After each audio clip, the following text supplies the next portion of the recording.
একে মুহররম থেকে 10 মুহররম পর্যন্ত কারবালার বড় বড় মর্মান্তিক বড় ঘটনাগুলো আছে। আমি এই কথায় যাওয়ার আগে 10 মুহররম আরো আশ্চর্য কয়েকটা ঘটনার কথা বলি। আমার আল্লাহ তাআলা এই দুনিয়া যেই দিন বানাইছে এই দিনের প্রথম দিনটা ছিল 10 মুহররমের দিন। জোরে জোরে বলেন না সুবহানাল্লাহ।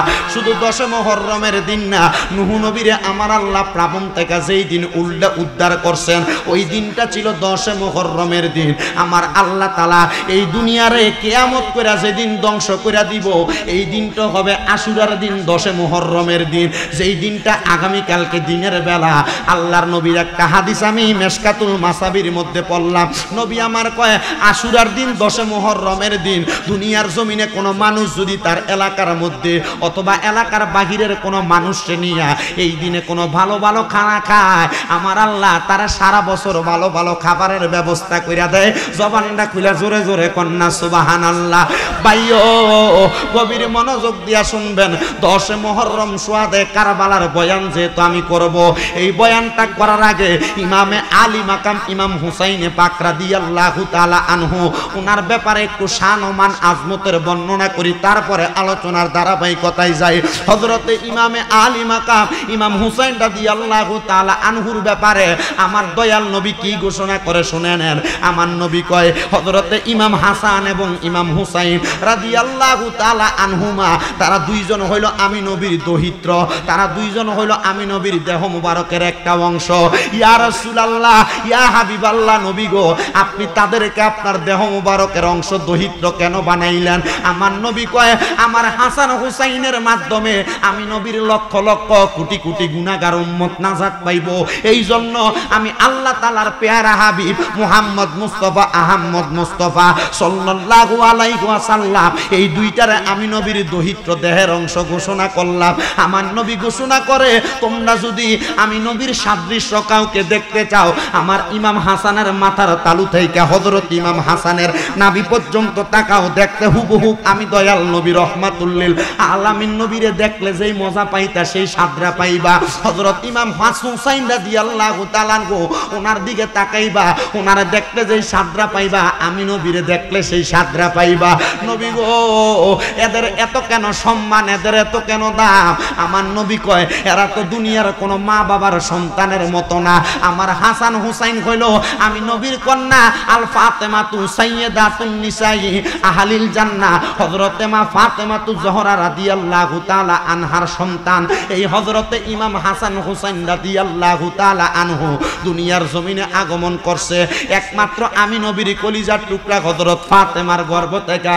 এই জন্য একজন আশিক রাসূল মাওলানা ওলিউল্লাহ আশিক উনি লেখে ওরে এক নামে তোমার ফাতেমা আরেক নাম বতুন, বলেন এক নামে তোমার ফাতেমা বতুল তুমি আওলাদে রাসূল মাগো নবী বাগের ফুল, তুমি আওলাদে রাসূল মাগো নবী বাগের ফুল। ও তুমি আহলে বায়াত মাগো আহলে বায়াত, তোমার জন্য নাজিল হলো কোরআনের আয়াত। তুমি আহলে বায়াত মাগো আহলে বায়াত, তোমার জন্য নাজিল হলো কোরআনের আয়াত। আরে তুমি তোমরা সবাই মিলে নবী বাগের ফুল, বলেন তুমি তোমরা সবাই মিলে নবী বাগের ফুল। আওলাদে রাসূল মাগো আওলাদে রাসূল, বলেন আওলাদে রাসূল মাগো আওলাদে রাসূল। এক নামে তোমার ফাতেমা আরেক নাম বতুন, বলেন এক নামে তোমার ফাতেমা আরেক নাম বতুন। তুমি আওলাদে রাসূল মাগো আওলাদে রাসূল, তুমি আওলাদে রাসূল মাগো তুমি খাতুনে জান্নাত মাগো সরদারে জান্নাত। বুখারী শরীফে নবীর হাদিসে বয়ান, তুমি খাতুনে জান্নাত মাগো সরদারে জান্নাত। বুখারী শরীফে নবীর হাদিসে বয়ান তোমায় ভালোবেসে মোরা পাইতে চাই দুই কুল মাগো তোমায় ভালোবেসে মোরা পাইতে চাই দুই কুল তুমি আওলাদে রাসূল মাগো আওলাদে রাসূল বলেন আওলাদে রাসূল মাগো এক নামে তোমার ফাতেমা আর এক নাম বতুন বলেন এক নামে তোমার ফাতেমা আর এক নাম বতুন মাগো আওলাদে রাসূল তুমি আওলাদে হাসান হুসাইন জান্নাতের সরদার হাবিবি থেকে নিয়ে পিলাইবেন হাউজে কাউসার বলেন হাসান হুসাইন জান্নাতের সরদার হাবিবি থেকে নিয়ে পিলাইবেন হাউজে কাউসার উনাদের কদমে আল্লাহ করোনা কবুল বলেন উনাদের কদমে আল্লাহ করোনা কবুল তুমি আওলাদে রাসূল মাগো আওলাদে রাসূল তুমি আওলাদে রাসূল তুমি এক নামে তোমার ফাতেমা আর এক নাম বতুন বলেন এক নামে তোমার ফাতেমা আর এক নাম বতুন তুমি আওলাদে রাসূল মাগো আওলাদে রাসূল বলেন আওলাদে রাসূল তুমি ওলিউল্লাহর কিছু তো নাই তোমাদের ভালোবাসিয়া জান্নাতে পেতে চাই আপনারা বলেন আহলে বায়াতরে ভালোবাসলে জান্নাত দিব কে মাওলানা ওলিউল্লাহ আশিকি হুজুর বড় সুন্দর করে লেখছেন উনি অসুস্থ আছেন সুন্নিয়তের একজন রৌনক আলেম দোয়া করবেন আল্লাহ যেন আশিকি হুজুরকে সুস্থতা নসিব করে আহলে বায়াতের মুহাব্বতের খাতিরে ওলিউল্লাহর কিছু তো নাই তোমাদের ভালোবাসিয়া জান্নাতে পেতে চাই যাদের নানা আল্লাহর সৃষ্টির সব কিছুর মূল বলেন যাদের নানা আল্লাহর সৃষ্টির সব কিছুর মূল তুমি আওলাদে রাসূল মাগো আওলাদে রাসূল বলেন আওলাদে রাসূল মাগো আওলাদে রাসূল এক নামে তোমার ফাতেমা আর এক নাম বতুন মাগো এক নামে তোমার ফাতেমা আর এক নাম বতুন তুমি আওলাদে রাসূল মাগো আওলাদে রাসূল তুমি আওলাদে রাসূল মাগো আওলাদে রাসূল জবান বন্ধ নাই জোরে শুনে বলেন আল্লাহু আকবার আমার নবী ডাক দিয়ে কয় জগতের বান্দার দলেরা আমার খাতুনে জান্নাত ফাতেমার মাধ্যমে আমার আল্লাহ তাআলা দুনিয়ার জমিনের মধ্যে হযরত ইমাম হাসান হযরত ইমাম হুসাইন রাদিয়াল্লাহু তাআলা আনহুরে জগৎ দেখাইছে বাজানো হযরত ইমাম হাসান আর ইমাম হুসাইন রাদিয়াল্লাহু তাআলা আনহু যখন দুনিয়ার জমিনের ভিতরে আগমন করছে হযরত ইমাম হাসান আর হুসাইনের বয়স যখন বড় কম ছোট বয়সে আমার দয়াল নবীজি ইমাম হাসান হুসাইনকে বড় মুহাব্বত করতেন বড় ভালোবাসতেন আমার দয়াল নবী রহমাতুল লিল আলামিন নবীজি একদিন সকাল বেলা আমার নবীজি মা ফাতেমা তু জোহরার ঘর মুবারকের সামনে যাইয়া আমার নবী সালাম বিনিময় কইরা ফাতেমা তু জোহরার ঘর মুবারকের মধ্যে প্রবেশ করছে মা ফাতেমার ঘর মুবারকের সামনে প্রবেশ কইরা আমার দয়াল নবী সালাম বিনিময় করার পরে নবীজির শরীর মুবারকে কালো রঙের একটা চাদর মুবারক লাগানো ওই চাদর মুবারকটা আমার নবী এমন ভাবে মিলা দিছে আমার নবী মিলা দিয়া হযরতে খাতুনে জান্নাত ফাতেমারে কয়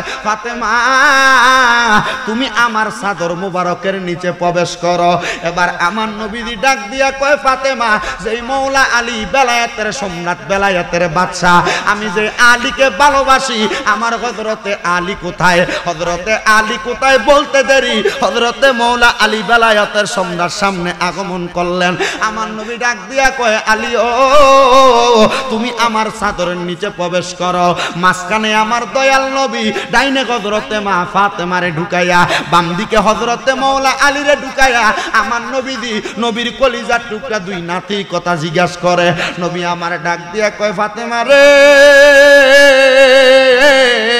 আমার কলিজার টুকরা দুইজন নাতি যে হাসান এবং হুসাইন জান্নাতের যুবকের সরদার। আমার হাসান হুসাইন কোথায়? খেলতে খেলতে ঘরের মধ্য থেকে দুইজন ভাই যখন বাহির হইলেন, আমার নবীজি এদেরকে ভিতরে ঢুকাইয়া চাদরটা দিয়া ডাক্কা দিয়া আল্লাহর দরবারে দুইটা হাত তুলা দিছে, ডাক দিয়া কয় মাবুদ আল্লাহুম্মা হাউলাই আহলু বাইতি, আল্লাহ আপনি এদেরকে কবুল করেন, এরা কইল আমি নবীর আহলে বায়াত। জবান খুলে জোরে জোরে বলেন না সুবহানাল্লাহ, আর জোরে জোরে বলেন না সুবহানাল্লাহ।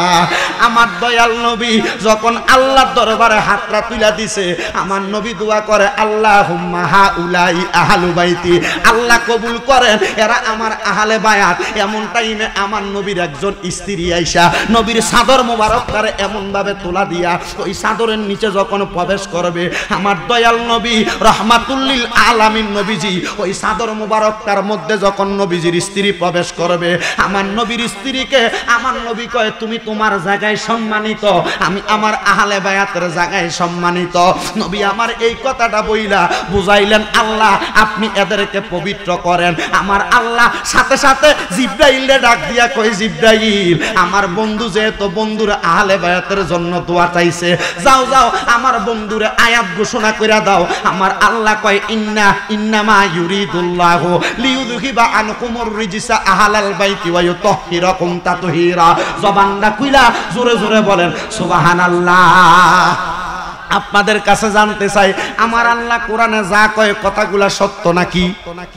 হ্যাঁ, এ বিশ্বাস অন্তরে আসেনি, মিথ্যার বহির প্রকাশ অন্তরে ধারণাই করা যাবে না। আমার আল্লাহ পাক রব্বুল আলামিন আমার আল্লাহ জিব্রাইলের মাধ্যমে জানিয়ে দেয় ইন্নামা ইউরিদুল্লাহু লিইউযহিবা আনকুমুর রিজসা আহলাল বাইতি। আমার আল্লাহ কয় নিশ্চয় নিশ্চয় যারা আমার বন্ধু নবীর আহলে বায়াত বংশধর, এদের মধ্য থেকে সকল প্রকার পাঙ্কুলতা অপবিত্রতা আমি আল্লাহ দূর কইরা দিছি। ওয়া ইউতাহহিরাকুম তাতহীরা, আমি আল্লাহ সকল কিছু দূর কইরা এদেরকে পাক এবং পবিত্র বানাইয়া দিছি। এজন্য আসে কয় ও মনবাই পাকেতে পাঞ্জাতন নিরাকারে নিরঞ্জন, এক বস্তুতে দুই রকম বুঝায়। শরীয়তের সতেক নাম তরিকতের নাই মোকাম, হাকিকত বুঝিলে মারফতে পাই রে মনে পাগলা মনোরাই। ও তুই ডুব দিলি না পাকে দরিয়ায়, ও তুই ডুব দিলি না সুবু খাইলি না এসকের দরিয়ায় রে মনে পাগলা মনোরাই। ও তুই ডুব দিলি না পাকে দরিয়ায়। ও মনরে আমার নবীজি সিন্ধু কইয়া মারফতের তালা দিয়া হাসান হুসাইন রাখছে ডাইনে বাই। মা ফাতেমা শিকলে হইয়া তালাটা রাখছে আটকায়া, মা ফাতেমা শিকলে হইয়া তালাটা রাখছে আটকায়া। চাবি নিছে আলী মর্তুজাই রে মন পাগলা মনোহরাই। ও তুই ডুব দিলি না পাকে দরিয়ায়, ও তুই ডুব দিলি না সুবু খাইলি না এসকের দরিয়ায় রে মন পাগলা মনোহরাই। ও তুই ডুব দিলি না পাকে দরিয়ায়। ও মনরে মক্কায় মদিনার মাঝে সোনার সিন্ধুক লরে চরে, ঘরে ঘরে সিন্ধুক দেখা যায়। আবার এক সিন্ধুকের গিরিকি কাটা লাগাই আছে প্রেমের রাটা, আরে পাঞ্জাতন বিনে খোলা ভীষণ দায় রে মনে পাগলা মনোহরাই। ও তুই ডুব দিলি না ফাঁকে দরিয়ায়, ও তুই ডুব দিলি না সুবু খাইলি না এসকের দরিয়ায় রে মনে পাগলা মনোহরাই। ও তুই ডুব দিলি না ফাঁকে দরিয়ায়। একটা জবান বন্ধ রাখবেন না, একটা বার চিল্লে এখন ইয়া পাকে পাঞ্জাত, আর একটু জবান খুলে কন্যা ইয়া পাক পাঞ্জাত বাজানো। আমার আল্লাহ তাআলা যখন আয়াত নাজিল কইরা দেয়, আমি আমার বন্ধু নবীর আহলে বায়াতের মধ্য থেকে সকল প্রকার অপবিত্রতা দূর কইরা পবিত্র বানাইছে। এবার আমার আল্লাহ তাআলার এই আয়াতে কারিমার মাধ্যমে আমার নবী সব সাহাবায়ে কেরামের কাছে প্রচার করে, তোমরা যদি আমি নবীরে মানতে চাও, আমি নবীরে বুঝতে চাও, আমি নবীরে জানতে চাও, আমার ফাতেমা, আমার হযরতে আলী, আমার হযরতে হাসান, আমার হযরতে হুসাইনের দিকে তাকাও। নবী নবী গো আমরা তাদের দিকে তাকাইব। ইহুদিরা কয় আমরা এদের দিকে কি তাকাইব, এদের দিকে তাকাইলে আমাদের কাছে কেমন জানি লাগে। আমরা তো আব্দুল্লাহর বেটা মুহাম্মদের মানি না, আমরা তার নাতিরে কেন মানব? আল্লাহর নবী কয় খোদার কসম আমি নবীরে কেন মানবা, আমি নবীরে মানো না তাদেরকে কেন মানবা? মন্তব্য করলা আল্লাহর কসম আমার আহলে বায়াতরে ভালোবাসলে আমি নবীর ভালোবাসা হয়, আমার আহলে বায়াতরে ভালোবাসলে আমি নবীর ভালোবাসা হয়। আর আমার আল্লাহ কয় আমি নবীরে ভালোবাসলে আমার আল্লাহর ভালোবাসা হয়। এবার জানতে চাই সুলতানপুরের মানুষ আমার আল্লাহ পাক রাব্বুল আলামিন যদি বলে নবীরে বাসলে আল্লাহর ভালোবাসা হয়, নবী যদি বলে আহলে বায়াতরে ভালোবাসলে নবীর ভালোবাসা হয়। আমরা আল্লাহর ভালোবাসা পাওয়ার জন্য, নবীর ভালোবাসা পাওয়ার জন্য আহলে বায়াতরে ভালোবাসার দরকার আছে না নাই?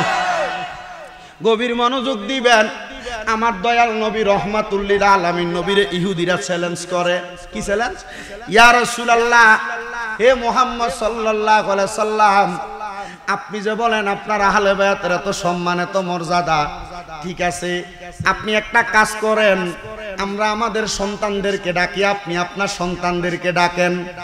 দুই দলের সন্তানদেরকে একলগে নিয়ে আপনি যে আপনার সন্তানদের এত মর্যাদার কথা বলেন, আসেন আমরা আল্লাহর কাছে দুই দলে দুইবার দোয়া করি, যার দোয়াটা আল্লাহ কবুল করব আমরা এদেরকে হক দল হিসাবে মানব।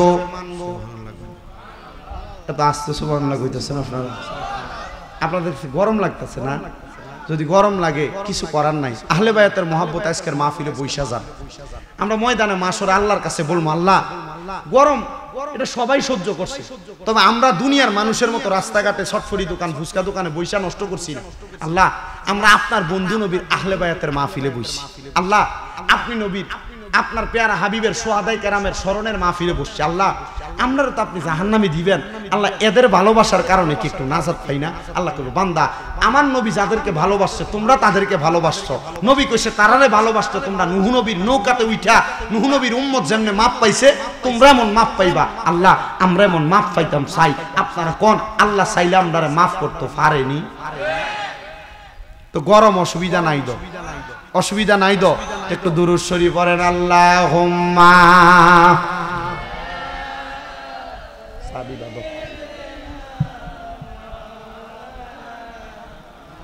মুহাম্মাদ ওয়ালা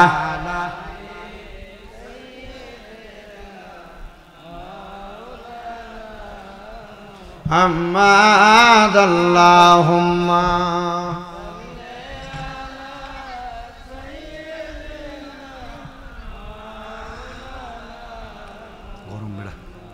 ওয়ালা আরে মরার মতো হয়ে গেছে। নবীর প্রতি দুরূদ শরীফ পড়তে কষ্ট হইতেছে। অস্তে পড়লেও সওয়াব হইব, জোরে পড়লেও হইব, একই সওয়াব হইব। তবে দুরূদ শরীফের আওয়াজ যত দূরে যাইব গাছপালা সাক্ষী হইব, মিজানের পাল্লা ওই গাছপালা তুলে দেওয়া হইব। হযরতে হাবিব আফিন্দি রহমতুল্লাহ আলাইহি বড় বাদশা ছিলেন ইরাকের। কোন জায়গার? হাবিব আফিন্দি। উনি বড় বাদশা ছিলেন। তো একদিন ওনার দরবারে এক স্বর্ণকার আইসা হাবিব আফিন্দির মন্ত্রীর কাছে আইসা বলতেছে, শুনেন আপনার রাজার কাছে আমি কিছু টাকা পাওনা আছে। কি পানা? টাকা পাওনা। আপনার রাজা আমার কাছে ঋণী। মন্ত্রী কয় অবাক বিষয়, এ আমার কাছে পাইবো, আমার রাজার কাছে পাইবো? আমার রাজা তো কারোর কাছে কোনো ঋণ রাখে না, আমার বাদশা কারোর কাছে কোনো ঋণ রাখে না। বাদশা রাগান্বিত হয়ে গেছে। মন্ত্রী এসে ডাক দিয়ে বলে, বাদশা আমার কাছে আমাদের রাজ্যের একজন স্বর্ণকার আইসা বললেন আপনার নাকি তার কাছে ঋণী। এ বাদশা এখন তার ঋণকে আপনি পরিশোধ করতে চান নাকি? বলে হ্যাঁ তার ঋণ আমি পরিশোধ করতে চাই। কে তাকে ডাকো। বাদশার কথা মোতাবেক মন্ত্রী ওই স্বর্ণকারকে ডাক দিলেন সামনে। স্বর্ণকার সামনে আইসা ডাক দিয়া কয়, ও বাদশা আমি আপনার কাছে অবশ্যই কিছু পাই, আপনি আমার কাছে ঋণী। বলে কেমনে ঋণী? বলে আমি আমার ব্যবসা করতে যে স্বর্ণের ব্যবসায় অনেক দেরহাম লস খাইছি, আমি এখন ঋণগ্রস্ত, আমি ঋণ দিতে পারি না। তো এক আলেমের মুখে শুনছি নবীজির উপর দুরূদ শরীফ আদায় করলে আমার আল্লাহ নাকি সম্পদে বরকত দিয়া ঋণগ্রস্ততা থেকে উদ্ধার করে। আমি একদিন দুই দিন না, একটানা 3 দিন পর্যন্ত 3 মাস পর্যন্ত আমি আমার নবীর উপরে দুরূদ শরীফ পড়ছি। আল্লাহর কসম 3 মাসের ভিতরে আমার ব্যবসার কোনো পরিবর্তন হয় নাই। ঋণের অভাবের কারণে মানুষ এসে আমার ঘরের মধ্য থেকে আমার মালপত্র নিয়ে যাইতেছিল। আমি চিন্তা করলাম 3 মাস নবীর উপরে দুরূদ পড়ছি, আমার ঝামেলা মিট হয় না। ওই দিন আর আমি দুরূদ শরীফ না পড়ে রাত্রে ঘুমাইছি। কি করছে? রাত্রে ঘুমাইছি। এমন টাইমে আমি দেখলাম আমার বাঙ্গা ঘর, অন্ধকার ঘরটা নূরের আলোতে ঝলমল করতেছে। আমি চিন্তা করলাম আমার ঘরে আলো জ্বালানোর মতো, মশাল কেনার মতো কোনো টাকাও ছিল না। আলো আসলো কোথা থেকে? আমি চোখটা খুলতে চেষ্টা করলাম, কিন্তু আলোর ঝলসানিতে আমার চোখটা আমি খুলতাম পারছি না।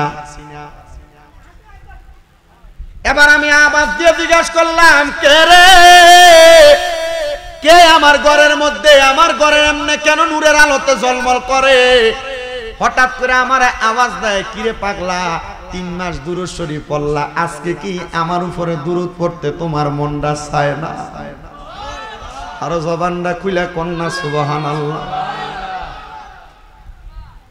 ওই স্বর্ণকার ডাক দিয়া কয়, আপনি বুঝি রহমাতুল লিল আলামিন নবী? নবী গো, 3 মাস দুরূদ শরীফ পড়া পড়া আপনারে ডাকলাম, কিন্তু আপনি নবী দেখা দিছেন না। আজ পড়লাম না, আপনি নবী কেন দেখা দিলেন? স্বর্ণকারের প্রশ্নের জবাবে আমার নবী উত্তর দেয়, তুমি যে 3 মাস দুরূদ শরীফ পড়ছো, তোমার দুরূদ শরীফের আওয়াজটা আমার কানের মধ্যে বড় মজা লাগছে, আমার কাছে শুনতে বড় ভালো লাগছে। আমি নবী চিন্তা করলাম, যদি তোমার ঋণটারে পরিশোধ করে দেওয়ার ব্যবস্থা এখনই করি, হয়তো তুমি আমি নবীর প্রতি দুরূদ পড়বা না। এই জন্য আমি নবী তোমার ব্যবস্থা কইরা দেই নাই। জোরে জোরে কোন সুবহান। স্বর্ণকার বলে, ইয়া রাসূলুল্লাহ, নবী গো, আমার বউ বাচ্চা মা বোন নয়া চলতে আমার বড় কষ্ট হয়, ব্যবস্থা কইরা দেন না, ব্যবস্থা কইরা দেন না। নবী গো, আপনি বললে আমার ব্যবস্থা হইয়া যাবে। আমার নবী কয়, যারে এ স্বর্ণকার, এই এলাকার যিনি বাদশাহ, আমার গোলাম হাবিবা ফিন্দি, আমার গোলামের কাছে যা, আমার গোলাম রে বলবি আমি নবী স্বপ্নে তোরে তার কাছ থেকে কিছু অর্থ আইনা তোর ঋণ পরিশোধ করার কথা বলছি। স্বর্ণকার যখন হাবিবা ফিন্দি ওই আল্লাহর বান্দার সামনে দাঁড়াইছে, আল্লাহর বান্দা ওই বাদশাহ বলে, তুমি আমার কাছে টাকা পাও না, দেরহাম পাও না, আমি তোমার কাছে দেনাদার, আমি তোমার কাছে ঋণগ্রস্ত, এটা তুমি কেমনে বললা? বলে, আমার নবী বলছে আমার গোলাম হাবিবা ফিন্দির কাছে যাও। একবার নবীর গোলাম কয়, হাবিবা ফিন্দি একটা স্বর্ণের টুকরার পুটলি নিয়া ওই ব্যক্তির হাতে দেয়। উনি বলে, আবার বলো। উনি বলতেছে, নবী বলছে হাবিবা ফিন্দি নামক আমার গোলামের কাছে যাও। উনি আরেকটা পুটলা দেরহাম বাহির কইরা তার হাতে দেয়। উনি বলেন, আরেকবার বলো নবী কি বলছে? উনি বলে, আমারে আরেকবার বলার পর আমি বললাম, হাবিবা ফিন্দি আমি নবীর গোলামের কাছে যাও। এবার হাবিবা ফিন্দি আস্তে আস্তে কইরা তার যেই বাক্স ছিল, বাক্সের মধ্য থেকে দেরহামগুলা বাহির কইরা কইরা তারে দিয়া দিছে। এই ডাক দিয়া কয়, আরেকবার বলো কে দিছে? এমন টাইমে ওই ব্যক্তির বাদশাটার সামনে দাঁড়ানো প্রধানমন্ত্রীটা ডাক দিয়া কয়, এ স্বর্ণকার, এই সম্পদ দিয়া কি তোমার ঋণ পরিশোধ হবে না? স্বর্ণকার ডাক দিয়া কয়, আল্লাহর কসম, আমার ঋণ পরিশোধ করার পরে আমি সহ আমার সন্তান সন্ততিরা এই সম্পদ দিয়া চলতে পারবে। মন্ত্রী কয়, যাও যাও যাও। এমন টাইমে মন্ত্রী বাদশাহ হাবিবা ফিন্দিরে ডাক দিয়া কয়, হাবিবা ফিন্দি, হে আমার মনিব, হে আমার বাদশাহ, আপনি যে আপনার এতগুলা সম্পদ দিয়া দিছেন। হাবিবা ফিন্দি একটা ডাক দিয়া কয়, মন্ত্রী রে, আল্লাহর কসম, সে যদি আমার কাছে বলতো আমার নবী বলছে আমি তার গোলাম, আমার সম্পদের রাজপ্রাসাদের যা আছে তারে দিয়া দেওয়ার জন্য, আল্লাহর কসম তার মুখে নবীজি যেই শব্দের কথা ব্যবহার করছে, আমি নবীজির গোলাম, আমি নবীজির গোলাম, আমি নবীজির গোলাম, আল্লাহর কসম আমার রাজপ্রাসাদের যা সম্পদ আছে নবীর মুহাব্বতে আমি তারে দিয়া দিতাম। জোরে জোরে বলেন সুবহানাল্লাহ। হাবিবা ফিন্দি ডাক দিয়া কয়ে আমার মন্ত্রী শুনো, মন্ত্রী শুনো, মন্ত্রী শুনো, তারা কেন পাঠাইছে জানো? হাবিবা ফিন্দি এমন টাইমে স্বর্ণকার পেছন থেকে ডাক দিয়া কয়ে স্বর্ণকার তোমার কাছে জানতে চাই আমার নবী আর কি বলছে, আর কি বলছে তুমি আমারে বলবানি। এমন টাইমে স্বর্ণকার বলে আমার নবী আমার কাছে বলছে আমার হাবিবা ফিন্দিরে খবর দিবা। হাবিবা ফিন্দি আমি নবীর প্রতি প্রত্যেক দিন দুরূদ পড়ে, কিন্তু এই দিন পড়ে নাই কেন? আমার হাবিবরে বলবা আমি আমার হাবিবা ফিন্দির দুরূদ শরীফ শোনার জন্য রওজা আতহারের মধ্যে অপেক্ষা করি। হাবিবা ফিন্দিরে এমন টাইমে ওই মন্ত্রী প্রশ্ন করে হুজুর আপনি কি সত্যি সত্যি গতকালকে রাত্রবেলা দুরূদ শরীফ পড়েন নাই? হাবিবা ফিন্দি কয় রাজ্যের কাজ সমাধান করতে যাইয়া আমি যখন রাত্রবেলা বাড়িতে আসছি নামাজও পড়তে পারি নাই, আমি আমার বিছানার মধ্যে মাথা ঠেকাইয়া ঘুমাইয়া গেছি। আল্লাহর কসম আমি দুরূদ পড়ার সময় পাই নাই, দুরূদ পড়ার কথা ভুলে গেছিলাম। আল্লাহর কসম রে আমি আমার নবীর উপরে দুরূদ শরীফ না আদায় করার কারণে আমার মনে হয় আমার মদিনার নবী এই স্বর্ণকারের মাধ্যমে আমি নবীরে সব খবর দিয়া দিছে আমি যেন সর্বক্ষণ আমার নবীর উপরে দুরূদ শরীফ আদায় করি। এবার জানতে চাই যেই ব্যক্তি নবীর উপরে দুরূদ শরীফ আদায় করতে করতে অভ্যস্ত, ওই ব্যক্তি একদিন যদি দুরূদ আদায় করা বন্ধ করে দেয় আমার দয়াল নবী তার জন্য অপেক্ষমান থাকে, আমার দয়াল নবী তার জন্য অপেক্ষমান থাকে। আমি জানতে চাই ব্রাহ্মণবাড়িয়া জেলার অন্তর্গত সুলতানপুরে খানপাড়ার বাবারা বন্ধুরা আমরা সবাই ওই নবীরে মুহাব্বত কইরা মরণের আগ পর্যন্ত ওই নবীর দুরূদ শরীফ বেশি বেশি পড়ার দরকার আছে না নাই? তাহলে সবাই জবান খুলে জোরে জোরে দুরূদ শরীফ পড়েন। আল্লাহুম্মা সাল্লি মুহাম্মাদ নাবি না মাওলানা মুহাম্মাদ আল্লাহ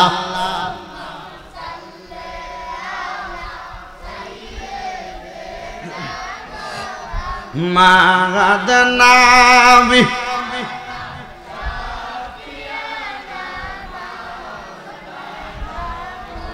তো বাজান আমার যেই কথাটা বলতেছিলাম ইহুদিরা আমার নবীরে চ্যালেঞ্জ করছে, কি করছে?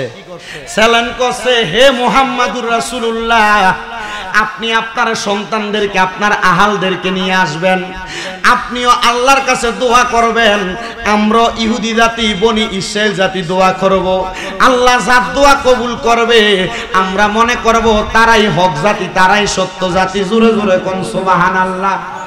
শুক্রবারে সকালবেলা কিবার শুক্রবার সকালবেলা আমার নবীজি পেছনে দাঁড়াইয়া আমার নবীজির ডাইনে এবং বামে হযরত মাওলা আলিয়ার মা ফাতেমারে লইয়া নবীজির সামনে সুন্দর নুরানি চেহারাওয়ালা ছোট ছোট দুইটা বাচ্চা হযরত ইমাম হাসান ইমাম হুসাইন দুইজনের সামনে লইয়া আমার নবী সামনের দিকে গেছে। সামনের দিকে যাবার সাথে সাথে সাথে সাথে ইহুদিরাও সামনের দিকে আসতেছে। এমন টাইমে আমার দয়াল নবী রাহমাতুল্লিল আলামিন নবীজির সামনে ইহুদিরা দৌড়ায়া দৌড়ায়া আইসা আমার নবীর কদমের মধ্যে লুটাইয়া পড়তেছে। নবী আমার ডাক দিয়া কয় ইহুদিরা রে তোমরা না বলছো তোমরা দোয়া করবা, আমরা দোয়া করতাম, ইহুদিরা কেন দোয়া করো না? ইহুদিরা ডাক দিয়া কয় নবী গো আপনার সামনে যেই দুইটা ছোট মুখ দেখা যায় সুন্দর নুরানি চেহারাওয়ালা মুখ, এই দুইটা মুখ লয়া যদি হযরত ইমাম হাসান আর হুসাইন আমার আল্লাহর কাছে দোয়া করে নবী গো আমার আল্লাহ আমরা ইহুদি জাতির বংশরে নির্বংশ কইরা দিব।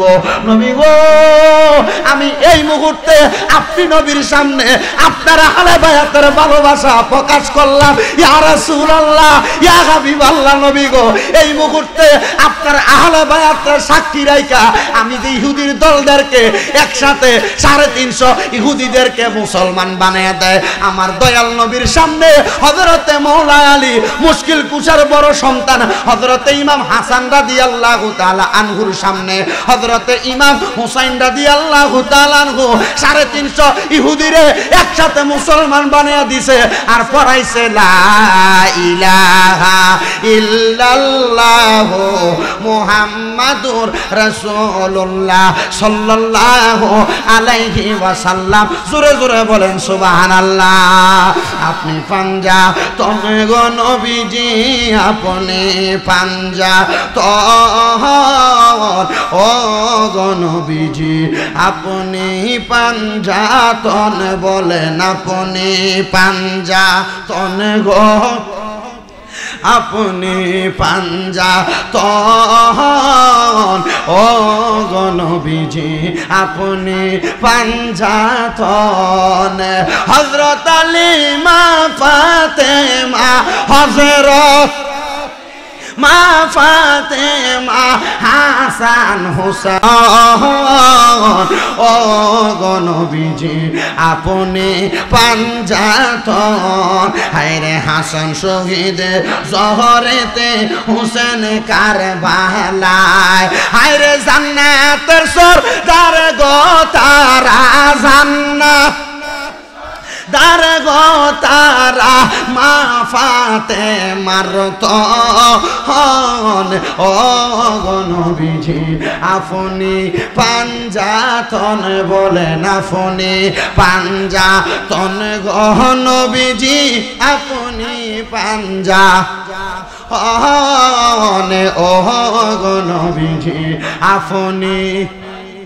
আরে ভাই জোরে পড়েন না, আল্লাহ তাআলা হয়তো পাঞ্জাতনের স্মরণের কারণে ইন্তেকালের পরে আপনারা আমার নাজাত দিবে, একটু জোরে পড়ে আপনি পাঞ্জাতন গো নবীজি আপনি পাঞ্জাতন ও গো নবীজি আপনি জান্নাতের মনির সরদার মা ফাতেমা ধন নবীজি মা ফাতেমা ধন। আপনি নবীর বেলায়েত পাইয়া মওলা আলী ধন গো নবীজি আপনি পাঞ্জাতন আপনি পাঞ্জাতন গো নবীজি আপনি গো নবীজি আপনি পাঞ্জাতন। কোরআনের মাঝে আয়াত নাজিল করছেন আল্লাহ ধন নবীজি করছেন আল্লাহ দন। জান্নাতে পাইব আপনায় জান্নাতে পাইব আপনায় করলে তাদের যতন ও গো নবীজি আপনি পাঞ্জাতন বলেন আপনি পাঞ্জাতন নবীজি আপনি পাঞ্জাতন ও গো নবীজি। হযরত আলী মা ফাতেমা বলেন হযরত মা ফাতেমা হাসান হুসাইন দন ও গো নবীজি আপনি পাঞ্জাতন বলেন আপনি পাঞ্জাতন গো আপনি পাঞ্জাতন গো নবীজি আপনি বাজানো। হে আমার সুলতানপুরের বাবা ভাইয়েরা বন্ধুরা, এবার যখন ইহুদিরা মুসলমান হইয়া গেছে আমার দয়াল নবী মা ফাতেমা জহরাকে ওনার ঘরে রাইখা মাওলা আলীরে ওনার কর্মকার্যে পাঠাইয়া আমার নবী সবাই একটু দুরূদ শরীফ পড়েন আল্লাহুম্মা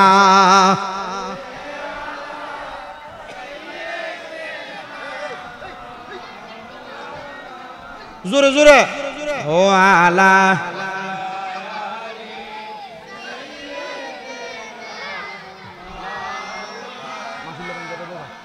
মুহাম্মাদ আল্লাহুম্মা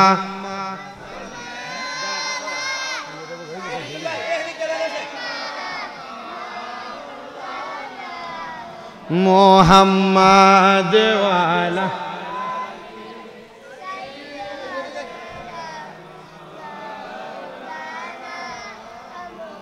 মহরমের 10 তারিখে কি গটাইলেন রাব্বানা কলিজা ফাটিয়া যায় গো শুনলে তাহার বর্ণনা আল্লাহুম্মা